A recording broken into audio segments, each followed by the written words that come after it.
Hello, everybody. Hi. How are you? Good. Nice seeing you, Kurt. President. Hello, everybody. Nice to see you. Nice to see you. Sit down, please.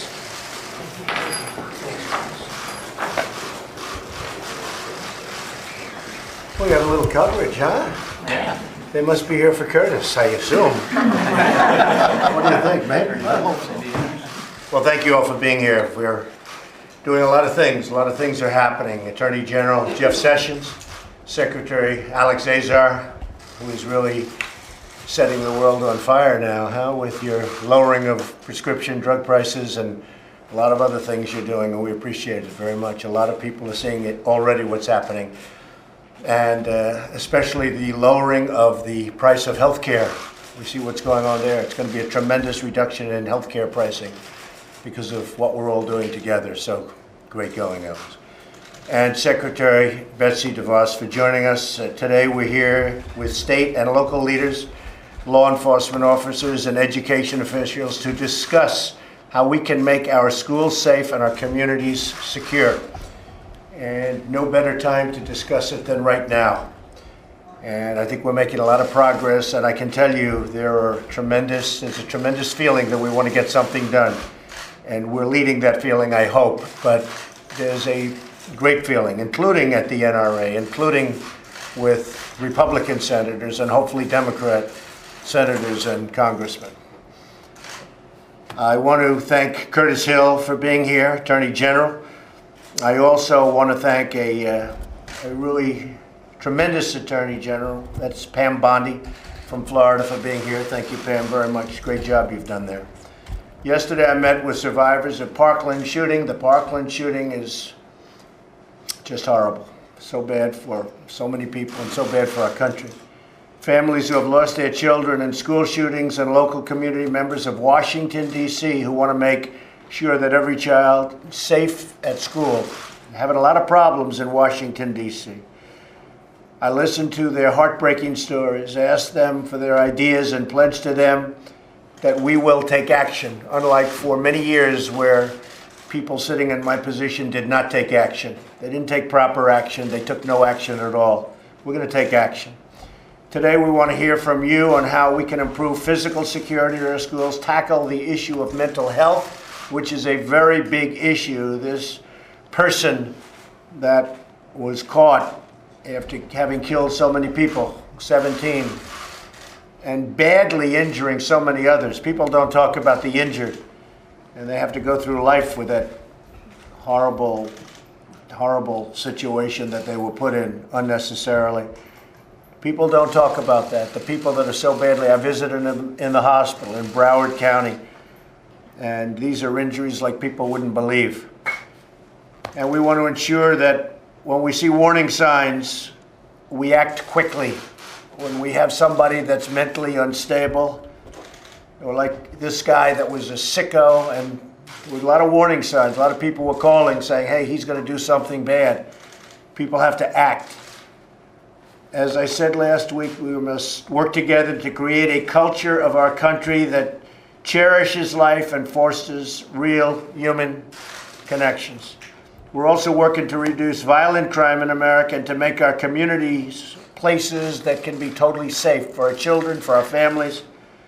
Under my administration, gun prosecutions have increased very significantly.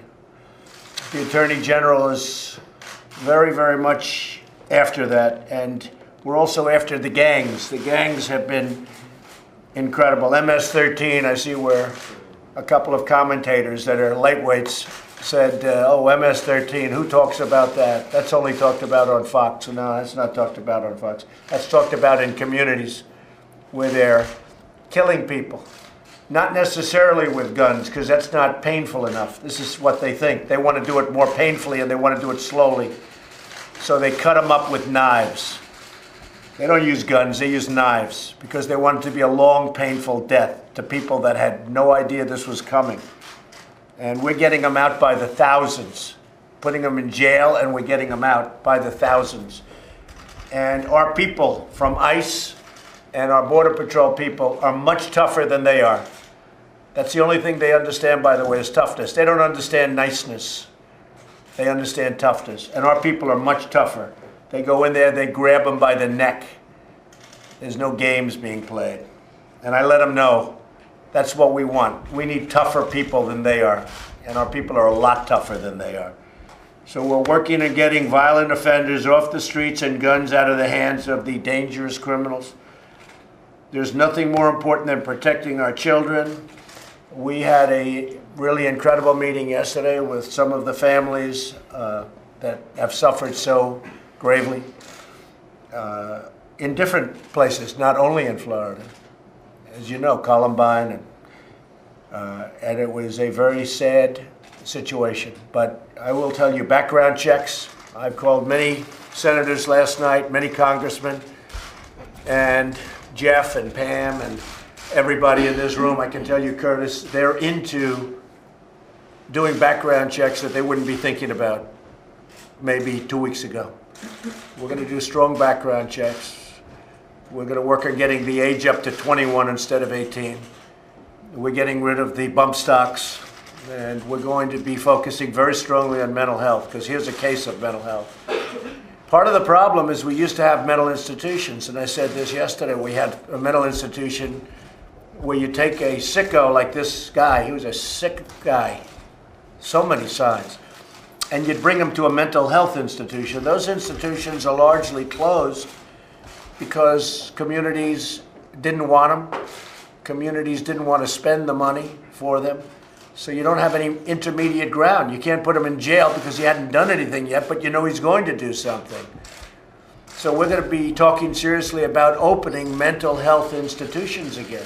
In some cases, reopening. I can tell you in New York, the governors in New York did a very, very bad thing when they closed our mental institutions, so many of them. You have these people living on the streets, and I can say that in many cases throughout the country, they're very dangerous. They shouldn't be there.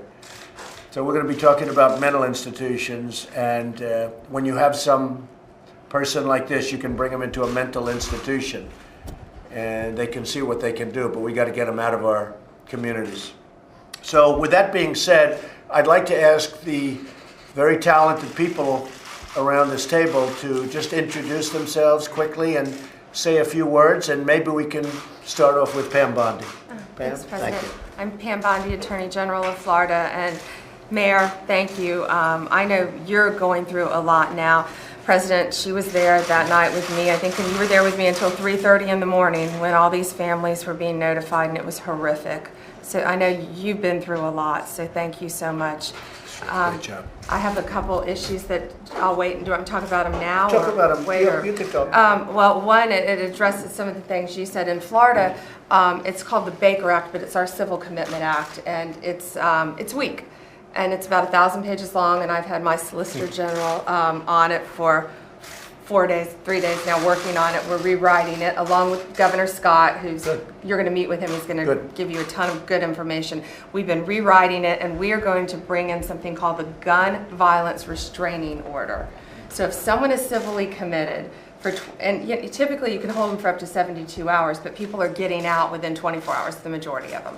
So what we want to do is let law enforcement come in and take the guns. Good. They're a danger to themselves Which you can't do others. right now. Well, because without being adjudicated. So because they're a danger to themselves. You want them to take the guns and when they are not go through 6 months of legal trials and everything exactly. else. But we also have to give the mentally ill the due process in which they deserve, President. So what we're doing is they're going to be able to take the guns when they're taken into custody or into the hospital, and then when they're released within 24 hours or 72 hours later, typically it's 24 hours, but law enforcement will have 72 hours to determine whether they should give those guns back, or they can go to a judge and say, Your Honor, please keep these guns. We feel this person is still a danger to himself or others, whether So they're this in would or not out of have custody. worked the way it's currently constituted. This would not have worked with Cruz as it's currently constituted. As it's currently written. So you're going to make changes? We're going to make changes, and one other thing we're doing about the reporting, President, which is huge. This is a big issue. We need a clearinghouse, and that's what we've all been discussing. And we have created, and several of my counterparts have done it around the country, but we're the biggest state doing it. It's an app, because kids now are on social media. And there were so many warning signs on Snapchat, on Twitter, on Instagram, and they were posting them, they were sending them, but to all different sources. We're going to have, and we just got it written in our House and Senate budget, it'll cost at least $500,000 a year to fund this. But what it does, kids, and so I met with 10 students, and they loved it, and they said, I'm empowering them. 3 of them are my graphic designers. They're going to design the icons. Some are going to name it. They're helping us with it. But it'll cost probably about $100,000 maximum to develop. That's all in our budget. So what kids can do now, they can automatically send something that says, I'm going to buy a gun, just like Cruz was doing. I'm going to do this. I'm going to do this. And one of the girls who I met with, one of the students, told me he had been doing this since middle school. He had bullied her, and she reported it. So it will all, they can instantly, and they can do it with anonymity. Put it in this app. Good. It'll go in the app, and it'll go to one clearinghouse with state law enforcement in Florida. Well, you mentioned the internet. We have to look at the internet because a lot of bad things are happening to young kids and young minds, and their minds are being formed. And we have to do something about maybe what they're seeing and how they're seeing it. And also video games. I'm hearing more and more people say the level of violence on video games is really shaping young people's thoughts. And then you go the further step, and that's the movies. You see these movies, they're so violent, and yet a kid is able to see the movie if sex isn't involved, but killing is involved. And maybe they have to put a rating system for that. And you get into a whole very complicated, very big deal. But the fact is that you are having movies come out that are so violent with the killing and everything else that maybe that's another thing we're going to have to discuss. And a lot of people are saying it. You have these movies today where you can go and have a child see the movie, and yet it's so violent and so disgusting. So we may have to talk about that also. Well, thank you very much, Pam. Thanks, President. Thank you very much, Jeff. Well, it's, Mr. President, my school teacher wife watched your meeting yesterday. She was very moved by it and shared, I think it has touched people all over the country. I salute you for that. And I won't talk now. Others have got things they'll say. I would say that we believe we can do better. We believe that some of the things that Attorney General Bondi is talking about can work. We've done a lot of research in this country over the last several years. We need to go back and act on it. It's one thing to research, as you indicated, another thing to do something about it. Act. And we think we can help you develop the kind of policies that will make America safer. Good, thank you. And you're doing a great job with the gangs. The gangs are such a problem. You know, we talk about child safety. The kids walk home and they meet one of these gangs, and these are absolute animals. These aren't human beings. These are animals. And it's the torture, the level of torture. In this country, who would ever believe a thing like this could happen? But we're literally getting MS-13 out by the thousands. But they come in. These are Out within 24 hours, the majority of them. So what we want to do is let law enforcement come in and take the guns. Good. They're a danger to themselves Which you can't do right others. now. Well, because without being adjudicated. So because they're a danger to themselves. You want them to take the guns and when they are not go committed. through 6 months of legal trials and everything else, Exactly. which is- But we also have to give the mentally ill the due process in which they deserve, President. So what we're doing is they're going to be able to take the guns when they're taken into custody or into the hospital, and then when they're released within 24 hours or 72 hours later, typically it's 24 hours, but law enforcement will have 72 hours to determine whether they should give those guns back, or they can go to a judge and say, Your Honor, please keep these guns. We feel this person is still a danger to himself or others, whether So they're this in would or not out of have worked custody. the way it's currently constituted. This would not have worked with Cruz as it's currently constituted. As it's currently written. So you're going to make changes? We're going to make changes, and one other thing we're doing about the reporting, President, which is huge, this is a big issue. We need a clearinghouse, and that's what we've all been discussing. And we have created, and several of my counterparts have done it around the country, but we're the biggest state doing it. It's an app, because kids now are on social media. And there were so many warning signs on Snapchat, on Twitter, on Instagram, and they were posting them, they were sending them, but to all different sources. We're going to have, and we just got it written in our House and Senate budget, it'll cost at least $500,000 a year to fund this. But what it does, kids, and so I met with 10 students, and they loved it, and they said, I'm empowering them. 3 of them are my graphic designers. They're going to design the icons. Some are going to name it. They're helping us with it. But it'll cost probably about $100,000 maximum to develop. That's all in our budget. So what kids can do now, they can automatically send something that says, I'm going to buy a gun, just like Cruz was doing. I'm going to do this. I'm going to do this. And one of the girls who I met with, one of the students, told me he had been doing this since middle school. He had bullied her, and she reported it. So it will all, they can instantly, and they can do it with anonymity. Put it in this app. Good. It'll go in the app, and it'll go to one clearinghouse with state law enforcement in Florida. Well, you mentioned the internet. We have to look at the internet because a lot of bad things are happening to young kids and young minds, and their minds are being formed. And we have to do something about maybe what they're seeing and how they're seeing it. And also video games. I'm hearing more and more people say the level of violence on video games is really shaping young people's thoughts. And then you go the further step, and that's the movies. You see these movies, they're so violent, and yet a kid is able to see the movie if sex isn't involved, but killing is involved, and maybe they have to put a rating system for that. And you get into a whole very complicated, very big deal. But the fact is that you are having movies come out that are so violent with the killing and everything else that maybe that's another thing we're going to have to discuss. And a lot of people are saying it. You have these movies today where you can go and have a child see the movie, and yet it's so violent and so disgusting. So we may have to talk about that also. Well, thank you very much, Pam. Thanks, President. Thank you very much, Jeff. Well, it's, Mr. President, my school teacher wife watched your meeting yesterday. She was very moved by it and shared, I think it has touched people all over the country. I salute you for that. And I won't talk now. Others have got things they'll say. I would say that we believe we can do better. We believe that some of the things that Attorney General Bondi is talking about can work. We've done a lot of research in this country over the last several years. We need to go back and act on it. It's one thing to research, as you indicated, another thing to do something about it. Act. And we think we can help you develop the kind of policies that will make America safer. Good, thank you. And you're doing a great job with the gangs. The gangs are such a problem. You know, we talk about child safety. The kids walk home and they meet one of these gangs, and these are absolute animals. These aren't human beings. These are animals. And it's the torture, the level of torture. In this country, who would ever believe a thing like this could happen? But we're literally getting MS-13 out by the thousands. But they come in. These are smart. They're smart. They actually have franchises going to Los Angeles. We're getting no help from the state of California.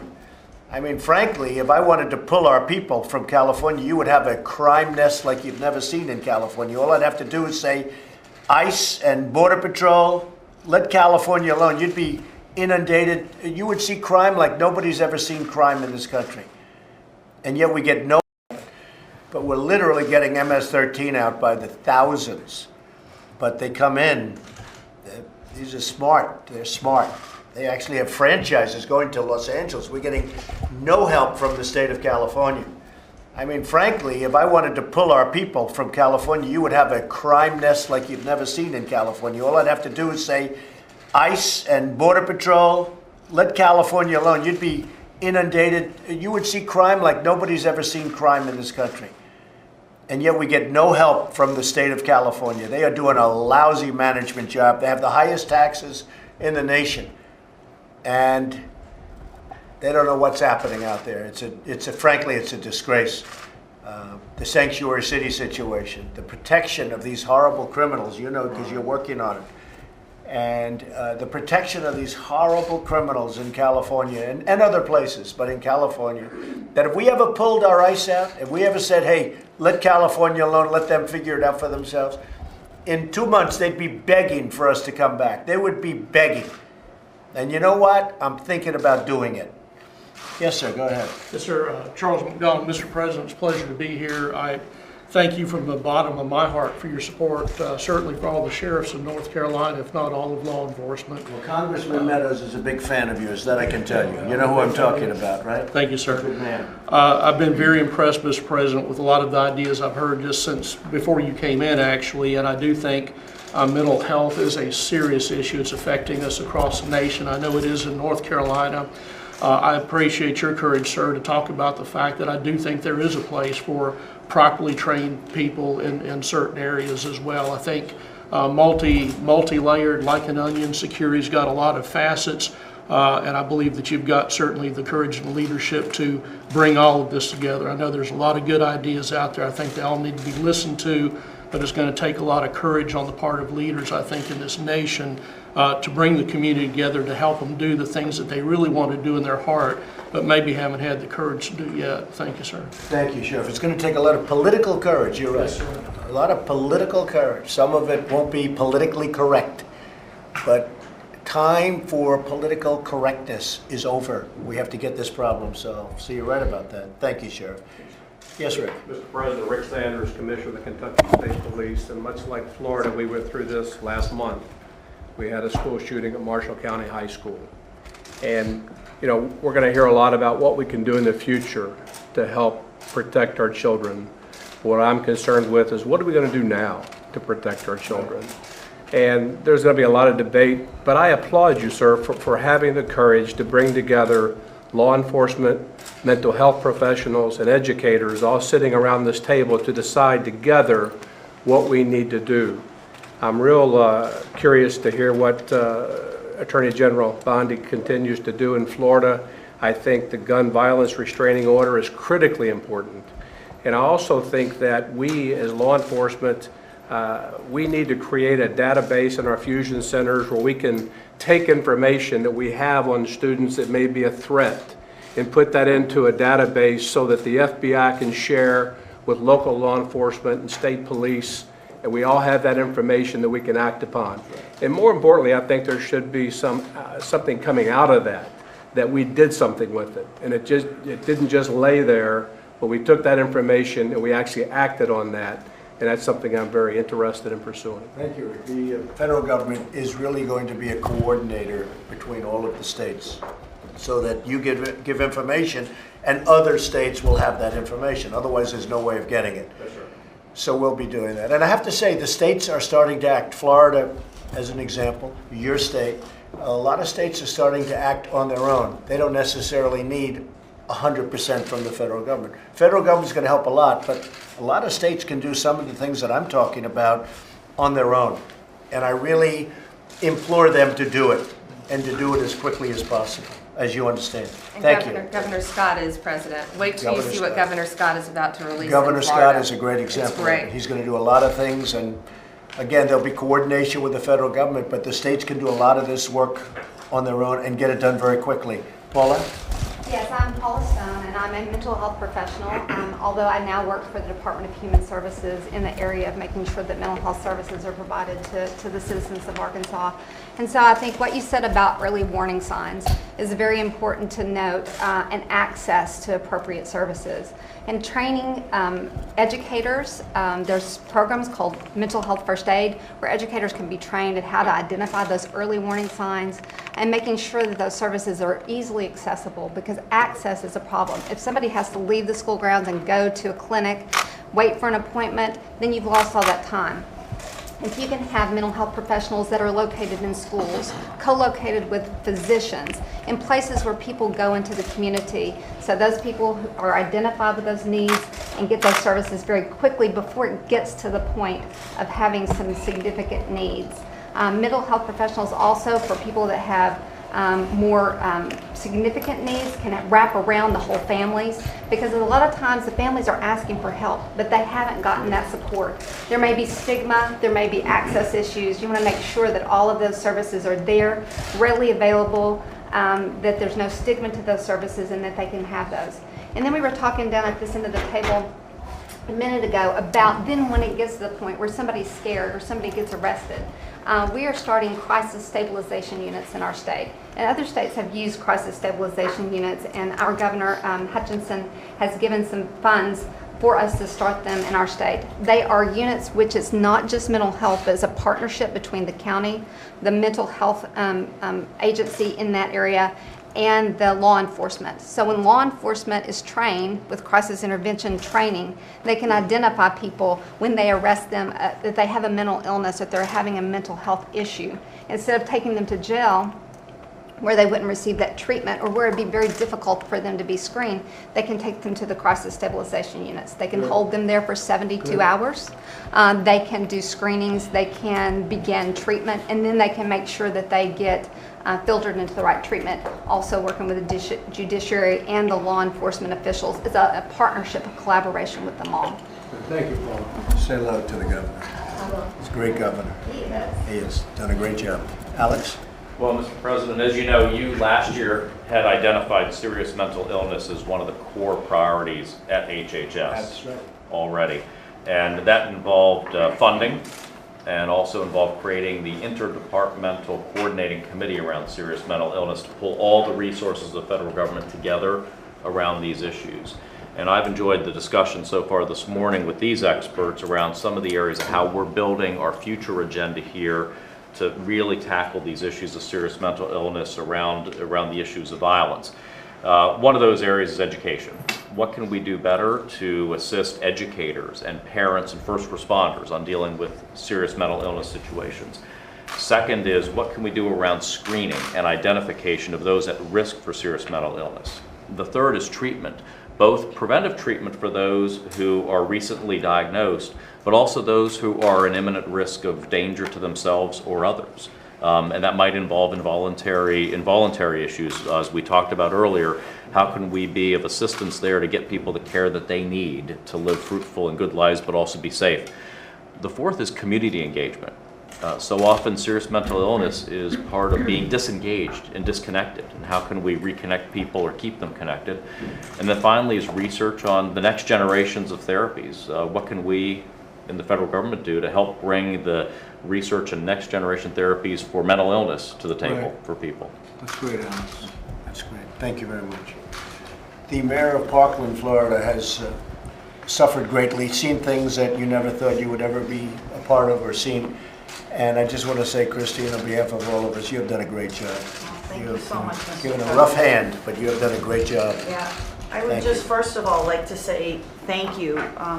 I don't know if you realize how much it meant to the students to be able to have a voice and to be heard by you and your administration. That's a very empowering thing for the students, and we appreciate it immensely. Thank you. We spoke yesterday, and this roundtable has been amazing. I am grateful to be able to be here. This didn't just happen in a vacuum. There was a whole timeline that led to this. And I'm very happy that there's such a commitment to action on all the steps that could have been taken to prevent it. The beginning of the mental health portion of it, the police portion of it. If there had been better communication, maybe that could have been acted on. What's very important to our residents right now is the school safety portion of it. That someone like that cannot gain access to these schools, and that our students are safe going to school.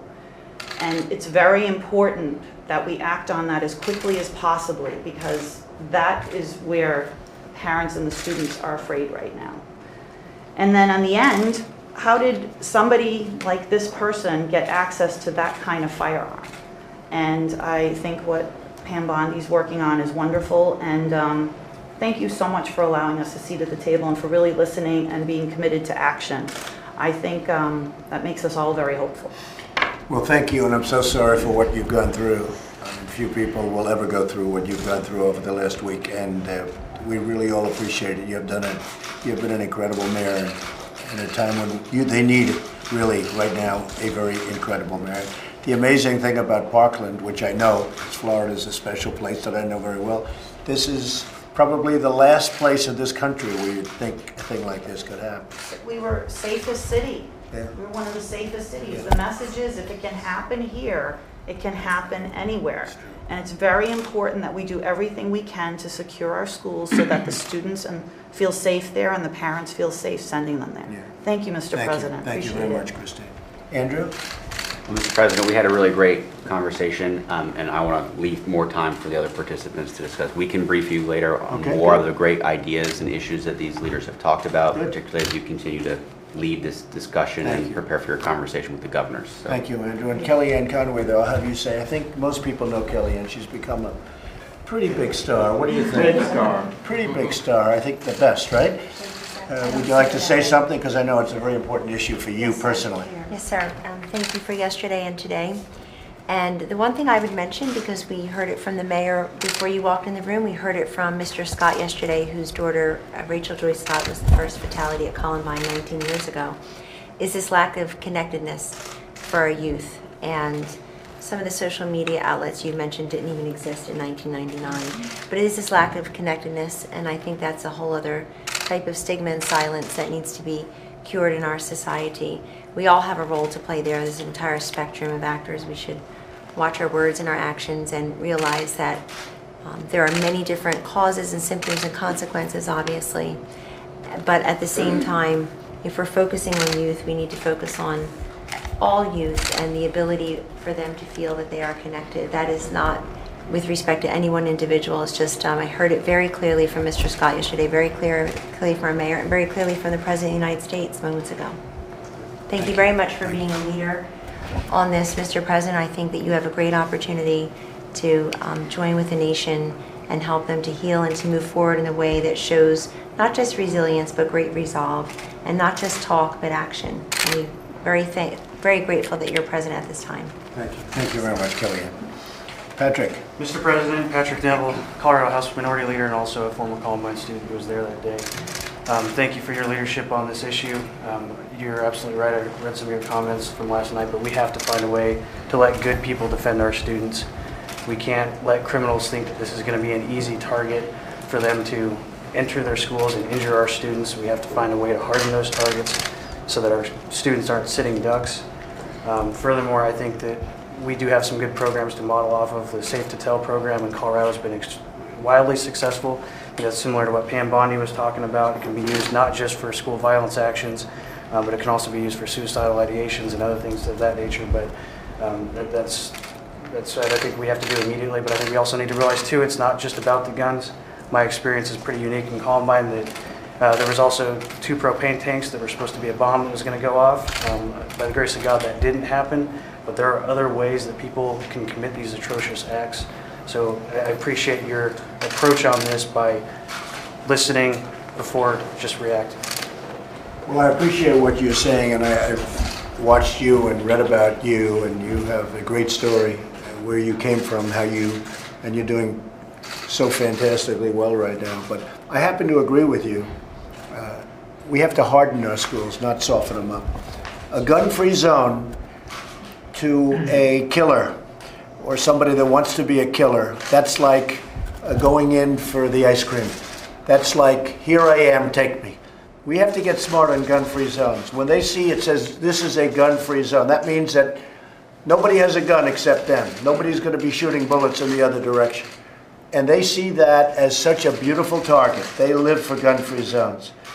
And I mean, frankly, you have teachers that are Marines for 20 years and they retire, they become a teacher, and they're Army, Navy, Air Force, they're Coast Guard, they're people that have won shooting contests, and you know, they're for whatever. This is what they do. They know guns, they understand guns. And I frankly have been reading a lot about it, and I think when you allow a person who's been in the Marines for 20 years, who's done nothing but handle guns and handle them safely and well, because you can't just give a teacher a gun. One of the fake news networks, CNN last night, was saying, I want teachers to have guns. I don't want teachers to have guns. I want certain highly adept people, people that understand weaponry, guns, if they really have that aptitude, because not everybody has an aptitude for a gun. But if they have the aptitude, I think a concealed permit for having teachers and letting people know that there are people in the building with guns, you won't have, in my opinion, you won't have these shootings, because these people are cowards. They're not going to walk into a school if 20% of the teachers have guns. It may be 10% or maybe 40%. And what I'd recommend doing is the people that do carry, we give them a bonus. We give them a little bit of a bonus. Frankly, they'd feel more comfortable having the gun anyway, but you give them a little bit of a bonus. So practically for free, you have now made the school into a hardened target. For instance, if the coaches, who I guarantee had plenty of experience with weapons, if they had guns, you need a hard, because no matter what you do to keep them gun-free, they'll be able to get in there and they'll crawl through the back of a window or something. And you're going to have everybody again without any protection. So I know where you stand on it. You want a hardened school. And I want a hardened school too. I want to know that if they get in there, they're not going to be alone, because it's going to take 10 minutes for the police to get there. The police do an incredible job in getting there. I guess it averages about 8 minutes, but the shootings average 3 minutes, and that's tremendous destruction and death. So I would like to see true people with great talent at guns and being adept at guns, of which there's only a percentage of people. But whatever that percentage may be, it's a substantial number. Because you can't hire enough security guards. You can't hire, I mean, the school, your school as an example, Christine, you'd need 100, 150 security guards. That is a very big school with a tremendous floor area. You can't have that many. Who wants that many security guards standing all over the place, loaded up with guns? But you could have concealed on the teachers. They wouldn't know the people. Nobody would know who they are. And it is a tremendous threat. And by the way, instead of advertising, this school has no guns, we are gun-free, you let the people know the opposite. Nobody's going to attack that school, believe me, because they're cowards. They don't want to be shot at, and they're going to be shot at. So not everybody agrees with us. I know how you stand, and a lot of people do agree with us. But I think we need hardened sights. We need to let people know, you come into our schools, you're going to be dead, and it's going to be fast. And unless you do that, you're going to always have this problem. You can talk about your gun-free zones. We had a case 3 years ago on a military base where 5 Marines, I believe, 3 of whom were world-class shots and experts at guns. They were told it was a gun-free area within a military base, if you can believe it. We can't trust our military. Who are we going to trust? You know what I'm saying. 5, they were putting away, they put away their guns. Their guns were in a different section. Totally gun-free. Their guns were 250 yards away from them, where they had to store them. And they went in for lunch, and a wacko came in and shot the 5 of them. He wouldn't have lasted for 3 of these people were world-class marksmen. He wouldn't have lasted for a second. But they stood there. There was nothing they could do. All 5 were killed. You know the instance I'm talking about. That was in a gun-free zone on a military base. Well, a school is frankly no different. I want my schools protected just like my banks are protected, just like everything else. And I get a kick. I was watching a politician, weak, ineffective politician last night. I'll tell you your name, but I don't want to embarrass anybody. And he was talking about no guns, no this, no that. And yet he's surrounded by 3 guys carrying guns. I said, well, when are they going to give up their guns? They're not going to give up their guns. But he wants everybody else to have no guns, all right? And you have plenty of them. So we have to harden our sights. We have to be very careful. And these people, as adept as they may, they have to go to training, I would say every 6 months or every year. They have to have a fairly, really a rigorous course in what they're doing. And they should be paid extra money.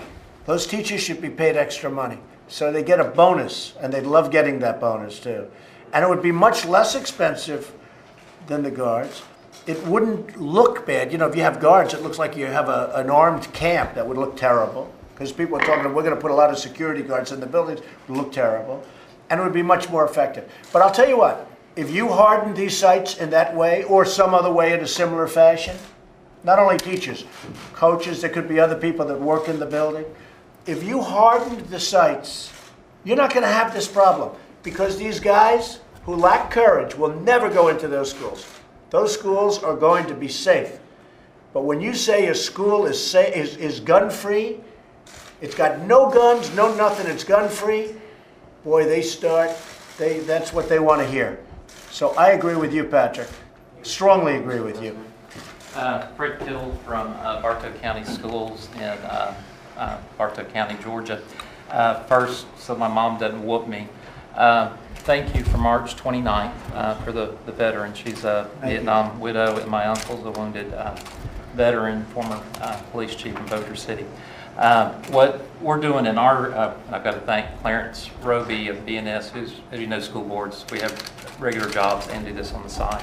But one of the things that we're doing in our school system, and Georgia's given the school boards a lot of power, and you were absolutely correct, there's things local can already do. We have the single point of entry at all of our schools. You have to be buzzed to get in. We do have resource officers, and like you said, it would take quite a bit. We have, I believe it's 7 with our school, and we have 13,332 students and 892 teachers there. But we also work really closely with our law enforcement. For example, one of our middle schools and elementary police stations right around the corner, and we do pay the sheriff's department and local police to help do when people are coming and going to do the traffic, but it's also they're there and they're present, so that's also a deterrent. Well, how many are in the school? Because when you have a sheriff's department, they don't have enough people to really take care of a school. That's the problem. You're absolutely correct. Now here's something the state of Georgia did after the last shootings in 2014 in giving the school systems the authority. We're allowed to, if the school board so votes on it, we actually can have armed employees. They do have to go through their safety firearm training and that, and then our resource officers also go through a third party, another party, for training each year. So you're absolutely correct, and there is more that can be done. And I think a lot of it too that we need to address too is the heart problem, the heart issue. You know, one of the things that comes out is the family. We come from a community where the faith-based community just wants to help all they can. When the tornadoes hit Adairsville, FEMA thought they were going to be there a long time, very short. People volunteered, came out with chainsaws right when it happened, and they had to send them back because they had to get the power and gas and all that. But when you're allowed to have the faith-based, it does a lot. Right now, they're trying to figure out how to help us in all kinds of ways, but because of this separation of church and state that was never intended. So we would appreciate if you keep appointing the justices like you're doing that follow the Constitution on there. We're having great success with the appointment of justices, that's true, and judges. And I need to say this so they don't fuss at me, but we have a lot of people praying for you and your administration there in Georgia. We have quite a few churches there. We have a group called President's Team. Once a week they pray for y'all. Thank you. They're praying for you and your community. I know that may sound, you know, with the devastation, I can't imagine. I've got 6 kids. I can't imagine losing any of those. In fact, watching what you had, and I love how you're having everybody discuss and talk, and then a solution. I mean, you're solving things that we hear politicians for 30 years, and you're doing it within a year, and we really appreciate it. And we kind of taken your motto, just do your job, and that just works phenomenally, because when it's one person responsible, then we know where it comes down on. Well, I want the politicians to watch, like yesterday, very importantly. They watched, and a lot of them saw that, and they saw the devastation that's caused. And, you know, some of them maybe don't know if they don't get to see. I mean, I was with those families, and those families are devastated. And I want the politicians to see that, because they have to pass legislation. They have to do things. That's right. And I'm the biggest believer of the Second Amendment that there is, okay? I am the biggest. But I'll tell you what, I spoke with the NRA at the top people, and they gave me tremendous support, and tremendous. I think I had their earliest, I was probably the earliest one, Kellyanne, from what I hear, ever. You know, they endorsed me at the absolute earliest point that you could. And I'm a believer. But I spoke to them, and they're ready to do things. They want to do things. You know, they're good people. They're patriots. They love this country. But the NRA is ready to do things. And, you know, people like to blame them, and they do have power and all of that, but they want to do, they actually came up with certain of the rules and regulations that we have now. But we're going to have to toughen them. I told them, I said, we're going to have to toughen them up, because it doesn't make anybody look good. And most importantly, I saw the devastation of these families. We can't allow that to happen. But again, we need a hardened school.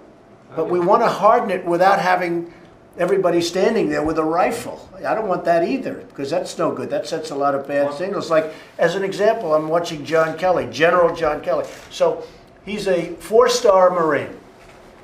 He's a tough cookie. If he was a teacher of mine, I wouldn't mind having him have a gun, because I guarantee he can use it better than anybody.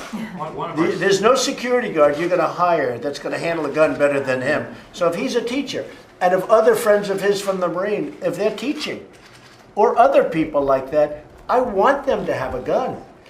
But more importantly, almost more importantly, nobody's going to attack that school, because they know General Kelly is the history teacher. He's teaching about how we win wars, okay? And he's got a concealed weapon, but they're going to know he's got a concealed, because we tell them that the bullets are going to be flying in the other direction. You're not going to have these attacks if you do that. If you're going to continue with this nonsense about a gun-free zone, gun-free, it sounds so good. It's like, it sounds so great. It is such a target for the killer. They look for gun-free zones because, believe it or not, they don't want to get killed.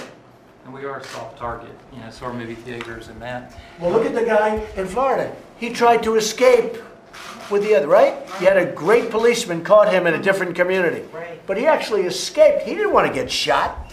If he would have known that he was going to be shot, because he's a coward. But he tried to escape. He did actually escape. They had a great policeman in a different community found him.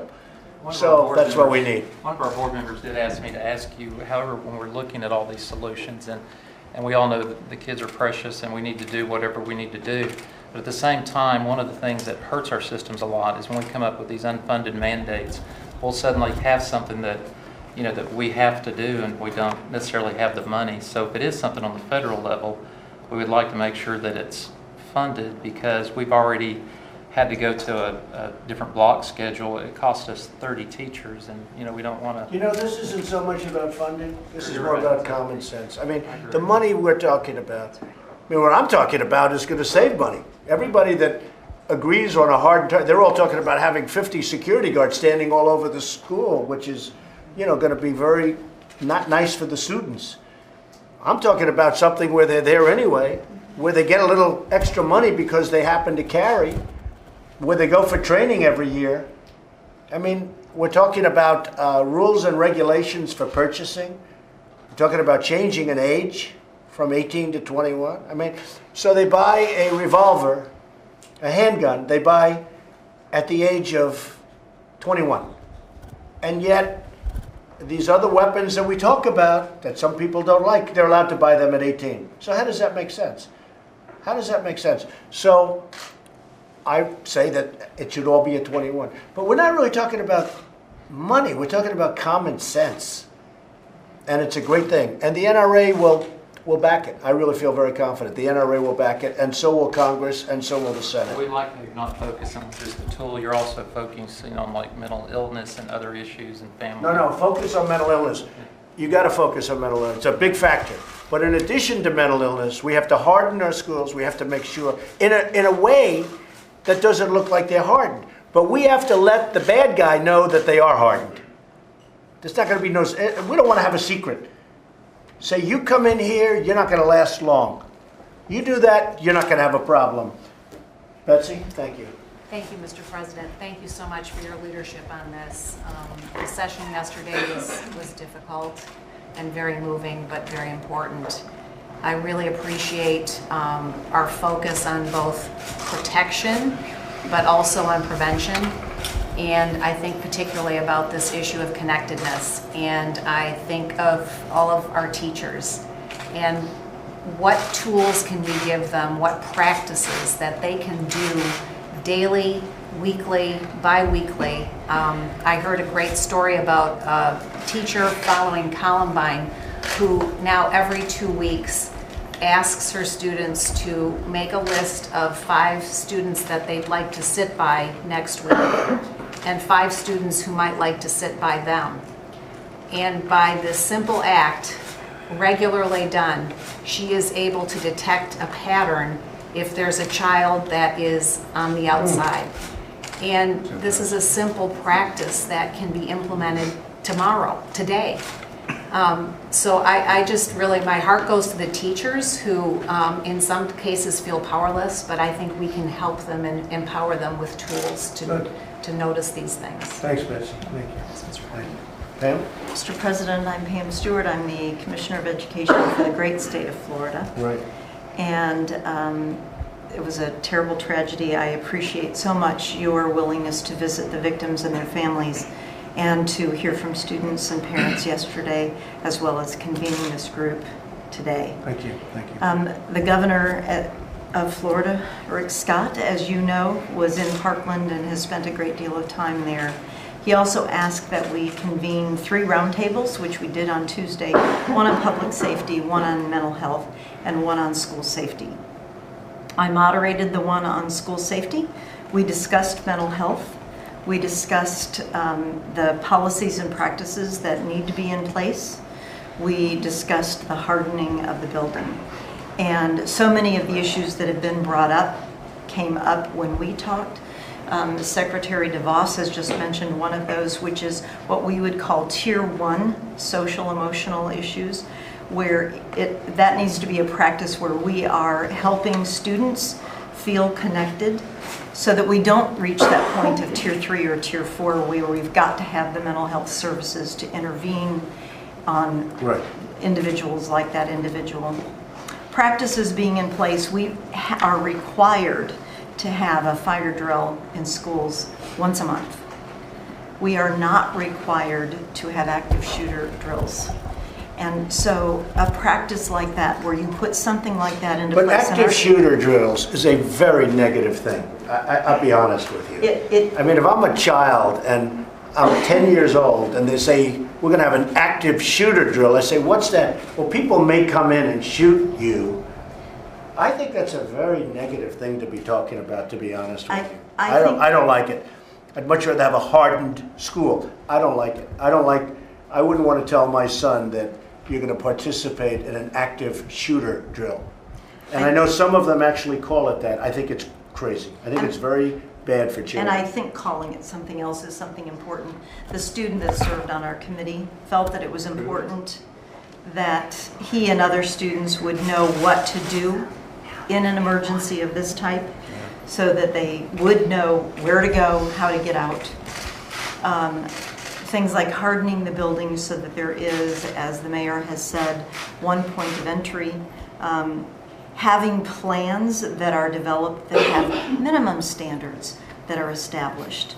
And having those individuals in our schools who are ready to respond, as you had mentioned. The other issue that did come up was the ability to interface agencies together so that we are able to work together and know what one another are doing and to better be able to address these issues as they arise. Thank you, Pam, very much. Curtis? Mr. President, thank you so much for the opportunity to be here. And I want to start out by saying that as we all know, this is the freest nation on earth, and whatever measures we take have got to be consistent with the character of who we are as Americans, first and foremost. I'd like to make 3 points, things that we're doing in Indiana and things that we can do better in Indiana, and it goes to the discussion that we had here. Securing the physical environment of the school is an absolute must. Goes beyond policies and plans. We have a school in Indiana in Shelby County, Southwestern High School, which was participating in a pilot project, and wouldn't surprise you to know that was under the leadership of your Vice President, then Governor Pence.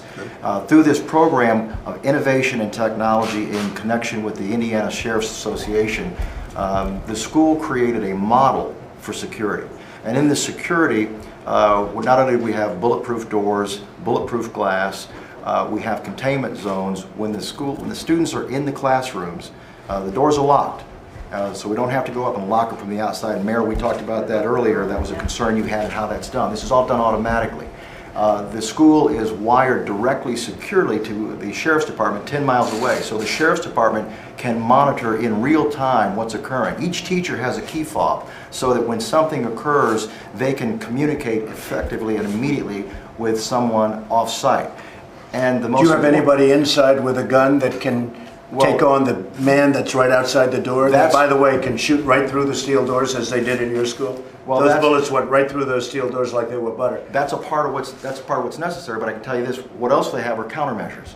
Countermeasures that can be employed from the sheriff's department within seconds to contain the attacker and, in a sense, turn the attack on him. That's a critical piece. I would invite you to come to Shelby County. I just don't know what that means, honestly. I don't know what that means. Well, I can tell you what it means. When you're in the hallway, if you have an active shooter in the hall and he's going around and he's looking for targets, we've got the doors blocked, we've got it locked up, somebody's monitoring him, and for example, they have smoke canisters that can come in and blind the shooter, which detracts him from his target. That gives time, as you know, that critical time when he's alone looking for targets. Now he's discombobulated. He doesn't know where he's going. Hopefully. Well, that's the idea. I mean, these In are the not meantime, perfect he's shooting solutions. everybody, though. Well, in this particular school, they're locked down. We need to have those types of hard products or hard targets in our schools. We do need to have secure, I think, secured or highly skilled, highly trained individuals that would combine with that to make sure that if they do get in there, there is that deterrent. Another piece that I want to talk about is the mental health aspect in Indiana, and Pam's working on this in Florida. In Indiana, we already have what we call red flag laws. We have a law in Indiana that allows police officers who believe that someone is dangerous or who believe that someone, or have reason to believe that someone has a mental illness and is off their medications or is otherwise a danger, to be able to take the guns both under a warrant and in some circumstances without a warrant, but then to certainly provide due process for that particular individual. What that does, it gets us past the issue of the person's mental illness. We address the taking of the guns, we get them in court, they're allowed to have their day in court, but in the meantime we're able to cool down this process and take the guns from someone, which is exactly the type of thing that we're not having all over the country. I think there's a handful of states that have this process. Indiana's been doing it for a number of years. We just issued a public safety advisory yesterday because what we learned is that many of our prosecutors and our police officers weren't even aware that we had it. Yeah. So we're making sure that that's getting out there. I would suggest that be something that all states adopt as quickly as possible. And one last point, to the extent that this is about guns, let it be about the illicit use of guns used inappropriately or in crimes, so that we can do what we do in Indiana and that we need to work on continually, is to enhance the penalties for any type of offense that's used with a firearm. Let's double down on that. If you commit a burglary or a robbery with a firearm, you need to pay a severe consequence. Thank you very much. Thank you, sir. Thank you. I want to thank everybody. I just want to end by saying, and listening to so many suggestions, we really do have to have offensive measures also. I know people don't like talking about it, but we need offensive as well as defensive. We have to be totally defensive, but if we don't have offensive measures within these schools, you're just kidding yourselves, folks. You're just kidding yourselves. And if the offensive measures are strong and solid, you're going to stop the problem. You're going to stop the problem because they're not coming into that school. They'll find something else, unfortunately, but they're not coming into that school. So I just would like everybody to think about that, because I hear so many of these wonderful plans where you're going to live in this utopian school and there's not going to be any protection, there's not going to be any guns, there's not going to be any bullets flying at the perpetrator, the animal that wants to destroy the lives of families and children. Unless you're going to have offensive capability, you're wasting your time. You're wasting your time. And you're going to talk and it'd be easier to pass. I'm sure you're having a lot of trouble in Florida passing because a lot of people don't understand it, or they do understand it, but it's politically what they want to believe. Because I want to end the problem. I don't want to have it where this happens again. And unless we're going to have an offensive capability, it's going to happen again and again and again, and it's going to be the same old story. And people are going to be sitting around tables and talking. I like to get things done. And to get this done, we do need defense, but we also need offensive capability. I want to thank everybody. You're really experts at what you're doing. And it's really tremendous hearing some of these ideas that a lot of people haven't heard. The media is now hearing things that they haven't heard. And a lot of people that are watching on television right now are hearing things that they haven't heard. So it's a horrible situation. We're going to get it stopped. And we're going to stop it through heart and through toughness. It's a combination of through love and through toughness. Otherwise, it's not going to happen. It's just not going to happen. It's not going to stop. And again, thank you all very much. It's a great honor to be with you. Thank you all very much. Thank you. Thank you. Thank you. Teachers say they don't want guns. Go up against the NRA, sir, on age limits? Thank you very much. I don't think I'll be going up against them. I really think the NRA wants to do what's right. I mean, they're very close to me. I'm very close to them. They're very, very great people. They love this country. They're patriots. The NRA wants to do the right thing. I've spoken to them often in the last 2 days. And they want to do the right thing. They're going to do the right thing. I have no doubt about You it. think you can win that battle, sir? It's not a battle. I think the NRA wants to do the right thing. What do you say to teachers who say that they don't want guns? These are experts. These would be people that actually would want them. And it would be a small percentage, but it would be a lot of people. And once you do this, you will have a situation where all of a sudden this horrible plague will stop. Thank you very much, everybody. Thank you. Thank you. Thank you. You want to pull ice out of California? Relieve it. Thank you. Thank you. Well, gun bonus is the best way to incentivize. Thanks, press. Sir, just one more. Is it dangerous for Thanks, teachers Holly. in the chaos of the moment at all? Do you worry about that? To have a gun? Thank you, sir. These are experts. Only experts. You understand that? Only experts. That's all we're talking about. These are people that are at the highest level of professionalism. I would, yeah, for training, for additional training. Thanks, press. Thank you. Thank you very much.